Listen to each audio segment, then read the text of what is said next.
আমাদের ক্ষেত্তার মনে করেন যে 700 জন আমাদের রান্না হয়, মনে করেন যে রান্না করে মনে করেন যে এখান থেকে নিয়ে যাওয়া হয়, নিয়ে যেয়ে মনে করেন যে ওখানে মনে করেন যে 5 জন করে 10টা খানা পর বসে, 10টা খানা পর যার যার ডানটা কিছু খানা খায়, দোয়া পরে খানা খায়। আল্লাহুম্মা বারিক লানা ফিমা রাযাকতানা ওয়া কিনা আযাবান্নার।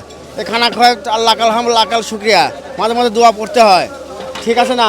আর আমাদের এই মেহনত মনে করেন যে দামিয়ার মেহনত, উষা মেহনত, সবথেকে বড় ফিকির, সবথেকে দামি ফিকির।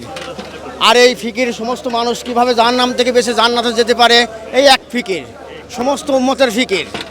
যে উম্মত আমার ভাই জাহান্নামের দিকে দৌড়াচ্ছে, আমার সন্তান জাহান্নামের দিকে দৌড়াচ্ছে, আমার ভাই জাহান্নামের দিকে দৌড়াচ্ছে, যে বলছে এক ফিকির। এই এক ফিকির নিয়ে মনে করেন যে আমরা সারা বিশ্বের লোক একত্র হয়েছে। আর একত্র হয়ে মনে করেন যে সমস্ত মানুষ এখান থেকে কথা শুনে, দিলের কথা শুনে, মুরব্বীদের কথা শুনে মনে করেন যে কেউ আল্লাহ রাস্তায় বের হচ্ছে, কেউ বাসায় যাচ্ছে। আর এই দিন নিয়ে মনে করেন যে সমস্ত মানুষ আনাসে কোনাসে ছড়াই পড়ছে। সবাই একসাথে খান একই প্লেটে বা একই সাথে খান, এটা আপনার কাছে কেমন লাগে? এটা আমাদের কাছে ভালো লাগে, এটা আমাদের সুন্নত, আমাদের হুজুর পাক সাল্লাল্লাহু আলাইহি সাল্লামের সুন্নত, আমাদেরকে সাহাবা আজমাইনদেরকে সুন্নত, যে হুজুর পাক সাল্লাল্লাহু আলাইহি সাল্লাম যেভাবে শিখাইছে, সাহাবা আজমাইনদেরকে যেভাবে শিখিয়েছে, আমরা সেভাবে শিখে মনে করেন যে এই তরিকাভাবে কাজ করতেছি।